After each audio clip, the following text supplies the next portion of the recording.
नमस्कार दर्शक बंधु मु पवित्र चलतु जाने आज दिन सबकि टॉप न्यूज अपडेट देश विदेश आरंभ कर ओडिशार समस्त गुरुत्वपूर्ण खबर जानीपर आज भिडियो न्यूज देखा पूर्व आपण मान अनुरोध आपण मैंने सका जल्दी उठू निज स्वास्थ्यर जत्न नियंतु आमको हृदय भल पाते भिडियो गोटे लाइक करी चैनल को सब्सक्राइब कर दिंतु आपण मैंने क्यों जिलूर न्यूज टी देखुं न्यूज रे कमेंट कर जनातु चलतु नजर पकड़ आज प्रथम खबर पर आजिर प्रथम खबर कलबल कर घन कुड़ी 11 जिला को वार्निंग जारी राज्य शीत कमी भी सकाळु सकाळु विभिन्न स्थान में घन कुड़ी देखा मिली फल लोक मैंने जावास कर अनेक असुविधार सम्मुखीन होती राज्य को 3 दिन घन कुड़ी हो भुवनेश्वर आंचलिक पाणीपाग केन्द्र पक्षर यह सूचना दी जाएगी पाणीपाग केन्द्र सूचना अनुसार राज्य को 3 दिन घन कुड़ी हो एथिपाई विभिन्न जिला को घन कुड़ी वार्निंग जारी कराई आज जगतसिंहपुर खोर्धा कटक पुरी नयागढ़ को घन कुड़ी नहीं वार्निंग जारी होती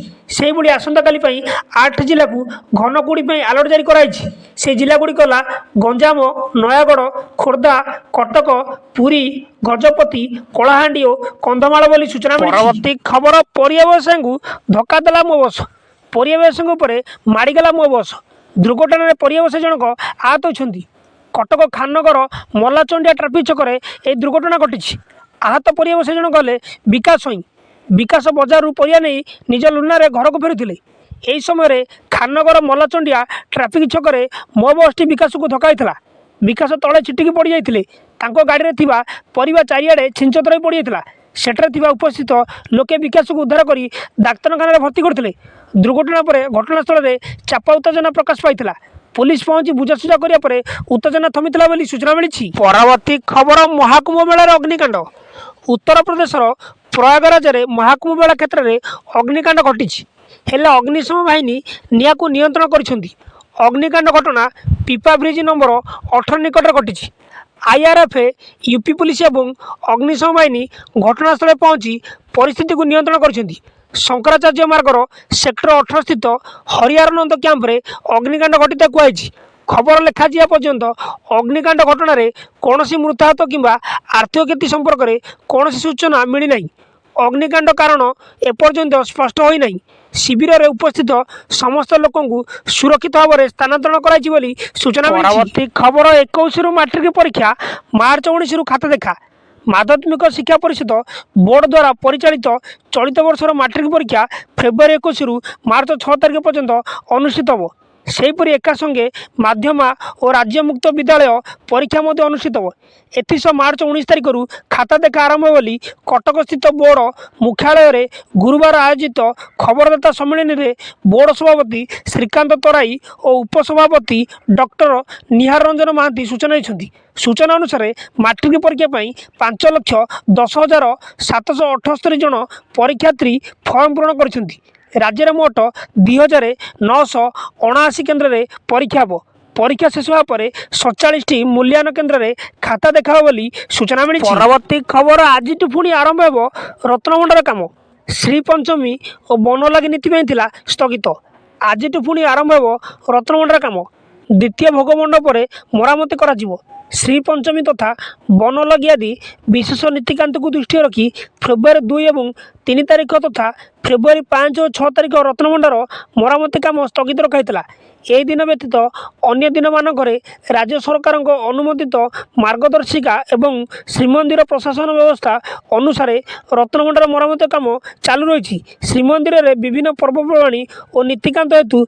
रत्नभंडार मरामती कार्य मझिरे मझिरे स्थगित रखाऊँच पूर्वर रत्नभंडार कांथ प्लास्टरिंग कार्य कराई बेले बर्तमान चटनारे मरामती कार्य करा सह आवश्यक स्थल में पत्थर परिवर्तन कार्य कराऊँच सूचना परवर्ती खबर 3 दिन में 4 डिग्री बढ़ ताती राज्य में खरा और गुड़गुड़ी जारी रही बेले गुरुवार 4 स्थान में तापमात्रा 35 डिग्री और याठू अधिक रेकर्ड कराई पारालाखामुंडी सर्वाधिक तापमात्रा 35 डिग्री सेल्सियस रही बेले सर्वनिम्न तापमात्रा फुलबाणी और दारिंगबाड़ी में 16 डिग्री रही तेज शुक्रवार ठारू राज्य में तापमात्रा आउ वृद्धि पाइब आसंता 3 दिन में 2 ରୁ 4 डिग्री पर्यंत तापमात्रा वृद्धि पाइबा नहीं आंचलिक पाणीपाग विज्ञान केन्द्र पक्षर पूर्वानुमान कराई ଅନ୍ୟପଟେ ଲଗାତାର ଭାବେ ଗତ 18 ଦିନ ଧରି ଓଡ଼ିଶା ଉପକୂଳସ୍ଥ ବଙ୍ଗୋପସାଗର ଅଞ୍ଚଳରେ ଏକ ଗୁରୁଚାପ ବଳୟ ସକ୍ରିୟ ହୋଇଥିବାରୁ ଉପକୂଳ ଓଡ଼ିଶାରେ କ୍ରମାଗତ ଭାବେ ଘନ କୁହୁଡ଼ି ଦୃଶ୍ୟମାନ ହୋଇଛି ବୋଲି ସୂଚନା ମିଳିଛି। ପରବର୍ତ୍ତୀ ଖବର 37 ଲକ୍ଷରୁ ଅଧିକ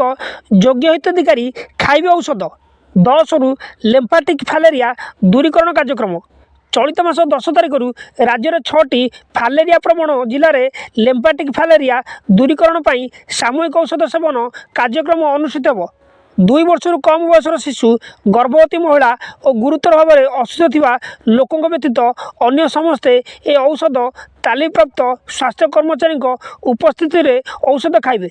ସମୁଦାୟ 37,77,406 ଜଣ ହିତାଧିକାରୀଙ୍କୁ ଔଷଧ ଖୁଆଇବା ସୁନିଶ୍ଚିତ କରିବା ପାଇଁ 15,031 ଜଣ ତାଲିମପ୍ରାପ୍ତ ଔଷଧ ପ୍ରଦାନକାରୀ ଘରକୁ ଘର ଗସ୍ତ କରିବେ।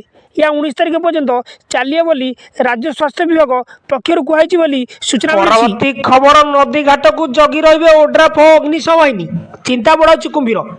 ଆସନ୍ତା ଫେବୃଆରୀ 26ରେ ବାବା ଆଖଣ୍ଡଳମଣିଙ୍କ ମହାଶିବରାତ୍ରି ବା ଜାଗର ଯାତ୍ରା। ଏହି ଅବସରରେ ମଣିବାବାଙ୍କ ପୀଠରେ ଲକ୍ଷାଧିକ ଶ୍ରଦ୍ଧାଳୁଙ୍କ ସମାଗମ ହେବ। ଏଥିପାଇଁ ଆରୋଡ଼ି ପୀଠ ଅତିଥି ଅଭିରଥାନ ସଭାଗୃହରେ ଉପଜିଲ୍ଲାପାଳ ତଥା ମନ୍ଦିର ଟ୍ରଷ୍ଟ ବୋର୍ଡର ଟ୍ରଷ୍ଟି ସୌରଭ ଚକ୍ରବର୍ତ୍ତୀଙ୍କ ଅଧ୍ୟକ୍ଷତାରେ ଦ୍ୱିତୀୟ ସମନ୍ୱୟ ବୈଠକ ଅନୁଷ୍ଠିତ ହୋଇଛି। ଭକ୍ତମାନଙ୍କ ଶୃଙ୍ଖଳିତ ଦର୍ଶନ ଉପରେ ଆଲୋଚନା କରାଯିବା ସହ ନୂତନ ମୁଖଚାଳି ଦ୍ୱାରଠାରୁ ନଦୀଘାଟ ରାସ୍ତା ପର୍ଯ୍ୟନ୍ତ 3 ଥାକିଆ ଧାଡ଼ି ବ୍ୟବସ୍ଥା କରାଯିବ। ସେହିପରି ଦିବ୍ୟାଙ୍ଗ ଓ ବୟସ୍କ ଭକ୍ତଙ୍କ ପାଇଁ ସ୍ୱତନ୍ତ୍ର ଧାଡ଼ି କରାଯିବ ବୋଲି ବୈଠକରେ ସ୍ଥିର କରାଯାଇଛି। ଯାତ୍ରାକୁ ସୁରୁଖୁରୁରେ ସମାପନ କରିବାକୁ ଆଗୁଆ ପଦକ୍ଷେପ ନେଉଛି ପ୍ରଶାସନ। ତେବେ ଡଙ୍ଗାରେ ଯାଉଥିବା ଯାତ୍ରୀମାନଙ୍କ ପାଇଁ କୁମ୍ଭୀର ପ୍ରତି ସତର୍କ ରହିବାକୁ ଦିଆଯାଇଛି ପରାମର୍ଶ। ନଦୀରେ କୁମ୍ଭୀର ଥିବାରୁ ସତର୍କ ରହିବାକୁ ଦିଆଯାଇଛି ପରାମର୍ଶ ବୋଲି ସୂଚନା ମିଳିଛି। ପରବର୍ତ୍ତୀ ଖବର ରାଜ୍ୟରେ 18 ଲକ୍ଷ ମହିଳାଙ୍କୁ ମିଳିବ ସୁଭଦ୍ରା ଟଙ୍କା, ବଡ଼ ଅପଡେଟ୍ ଦେଲେ ଉପମୁଖ୍ୟମନ୍ତ୍ରୀ। ଆଜି ମିଳିବ ସୁଭଦ୍ରା ଟଙ୍କା। ଯାଜପୁରରୁ ଏହାର ଶୁଭାରମ୍ଭ କରାଯିବ। ସୁଭଦ୍ରା ପ୍ରଥମ କିସ୍ତିର ଚତୁର୍ଥ ପର୍ଯ୍ୟାୟରେ 18 ଲକ୍ଷରୁ ଅଧିକ ହିତାଧିକାରୀଙ୍କ ଆକାଉଣ୍ଟକୁ ଟଙ୍କା ଯିବ। ଉପମୁଖ୍ୟମନ୍ତ୍ରୀଙ୍କ ସୂଚନା ଅନୁସାରେ ଯେଉଁମାନଙ୍କୁ ଏ ଟଙ୍କା ମିଳିଲି 3 ଓ 4 ତାରିଖରେ ବ୍ୟାଙ୍କକୁ ଯାଇ KYC କ୍ଲିୟର କଲେ ଏ ଟଙ୍କା ମିଳିବ ବୋଲି ସୂଚନା ମିଳିଛି। ପରବର୍ତ୍ତୀ ଖବର ଟୋଲଗେଟ୍ରେ ଆରମ୍ଭ ହେଲା ଗାଡ଼ି ବୀମା ଯାଞ୍ଚ, ଧରା ପଡ଼ିଲାଣି 1500 ଗାଡ଼ି। ବର୍ତ୍ତମାନ ଟୋଲଗେଟ୍ରେ କେବଳ ଟୋଲ୍ ଆଦାୟ ନୁହେଁ, ଆପଣଙ୍କ ଗାଡ଼ିର ସମସ୍ତ ବିବରଣୀ ଠିକ୍ ଅଛି କି ନାହିଁ ଯାଞ୍ଚ ହେଉଛି। ପୂର୍ବରୁ ପରମିଟ୍ ଟିକସ ଆଦି ଯାଞ୍ଚ ହେଉଥିଲା, ହେଲେ ଚଳିତ ଫେବୃଆରୀ 1 ତାରିଖରୁ ଗାଡ଼ିର ବୀମା ଅଛି କି ନାହିଁ ତାହା ମଧ୍ୟ ଯାଞ୍ଚ ହେଉଛି। ଏନେଇ ରାଜ୍ୟରେ ଥିବା 22ଟି ଟୋଲଗେଟ୍ରେ ଏହି ଯାଞ୍ଚ ପ୍ରକ୍ରିୟା ଜାରି ରହିଛି। ବର୍ତ୍ତମାନ ଓଡ଼ିଶାରେ ପ୍ରାୟ 1500ଟି ଗାଡ଼ି ବିନା ବୀମାରେ ଚାଲୁଥିବାର ଜଣାପଡ଼ିଛି। ଇ ଡିଡକ୍ସନ୍ ମାଧ୍ୟମରେ ଏହି ବୀମା ଅଛି କି ନାହିଁ ତାହା ଜଣାପଡ଼ିଯାଇଛି। ଫଳରେ ଗାଡ଼ି ଚାଳକଙ୍କୁ ବର୍ତ୍ତମାନ ତାଗିଦ କରି ଛାଡ଼ି ଦିଆଯାଉଛି। ପରବର୍ତ୍ତୀ ସମୟରେ ଏହା ଉପରେ କଡ଼ାକଡ଼ି ଧରାପକଡ଼ କରାଯିବ ବୋଲି ନିଷ୍ପତ୍ତି କରାଯାଇଛି ବୋଲି ସୂଚନା ମିଳିଛି। ପରବର୍ତ୍ତୀ ଖବର ଇଣ୍ଡିଆ ବନାମ ଇଂଲଣ୍ଡ ମ୍ୟାଚ୍ ଟିକେଟ୍ ବ୍ଲାକ୍ ଘଟଣା 7 ଗିରଫ। କଟକ ବରାବାଟିରେ ଇଣ୍ଡିଆ ବନାମ ଇଂଲଣ୍ଡ ମ୍ୟାଚ୍ ଟିକେଟକୁ ବ୍ଲାକ୍ରେ ବିକ୍ରି ଘଟଣାରେ ମୋଟ 7 ଜଣଙ୍କୁ ଗିରଫ କରିଛି କଟକ କମିଶନରେଟ୍ ପୁଲିସ। ଦାରଗ ବଜାର କ୍ୟାଣ୍ଟନମେଣ୍ଟ ଥାନାରେ 4ଟି ମାମଲା ରୁଜୁ କରାଯାଇ ଅଫଲାଇନରେ ଟିକେଟ୍ ବିକ୍ରି କରୁଥିବା ବେଳେ 7 ଜଣଙ୍କୁ ଗିରଫ କରାଯାଇଛି। ଏମାନଙ୍କ ନିକଟରୁ 30,000 ଟଙ୍କା 25ଟି ଟିକେଟ୍ ମଧ୍ୟ ଜବତ କରାଯାଇଛି। ଏହା ସହ ସୋସିଆଲ ମିଡ଼ିଆରେ ଟିକେଟ୍ ବ୍ଲାକ୍ କରାଯାଉଥିବା ଘଟଣା ଉପରେ ମଧ୍ୟ ସାଇବର ଥାନା ପୁଲିସ ନଜର ରଖିଛି। ଏଭଳି କାର୍ଯ୍ୟ କରୁଥିବା ଲୋକଙ୍କ ବିରୁଦ୍ଧରେ ଦୃଢ଼ କାର୍ଯ୍ୟାନୁଷ୍ଠାନ ଗ୍ରହଣ କରାଯିବ। ସେହିଭଳି ବିନା ଟିକେଟ୍ ଖେଳ ସମୟରେ ପଡ଼ିଆରେ ପ୍ରବେଶ କରିଥିବା କିମ୍ବା ପ୍ରବେଶ କରିବାକୁ ଚେଷ୍ଟା କରୁଥିବା ଲୋକଙ୍କ ବିରୁଦ୍ଧରେ ଦୃଢ଼ କାର୍ଯ୍ୟାନୁଷ୍ଠାନ ଗ୍ରହଣ କରାଯିବ ବୋଲି କହିଛନ୍ତି କଟକ ଡିସିପି ଜଗମୋହନ ମୀନା ବୋଲି ସୂଚନା ମିଳିଛି। ପରବର୍ତ୍ତୀ ଖବର 2 ଦିନିଆ ଆମେରିକା ଗସ୍ତରେ ଯିବେ ପ୍ରଧାନମନ୍ତ୍ରୀ ମୋଦି। ଆସନ୍ତା 12 ତାରିଖରେ 2 ଦିନିଆ ଆମେରିକା ଗସ୍ତରେ ଯିବେ ପ୍ରଧାନମନ୍ତ୍ରୀ ନରେନ୍ଦ୍ର ମୋଦି। ସେଠାରେ ସେ 14 ତାରିଖ ଯାଏଁ ରହିବେ। 13 ତାରିଖରେ ମୋଦି ଆମେରିକା ରାଷ୍ଟ୍ରପତି ଡୋନାଲ୍ଡ ଟ୍ରମ୍ପଙ୍କୁ ଭେଟିବାର କାର୍ଯ୍ୟକ୍ରମ ରହିଛି। ଟ୍ରମ୍ପ ଦ୍ୱିତୀୟ ଥର ପାଇଁ ଶପଥ ନେବା ପରେ ଏହା ପ୍ରଧାନମନ୍ତ୍ରୀ ମୋଦିଙ୍କ ପ୍ରଥମ ଗସ୍ତ ହେବ। ପ୍ରଧାନମନ୍ତ୍ରୀଙ୍କ ଗସ୍ତ ନେଇ ବୈଦେଶିକ ବ୍ୟାପାର ମନ୍ତ୍ରଣାଳୟ ସ୍ପଷ୍ଟ କରିଛି।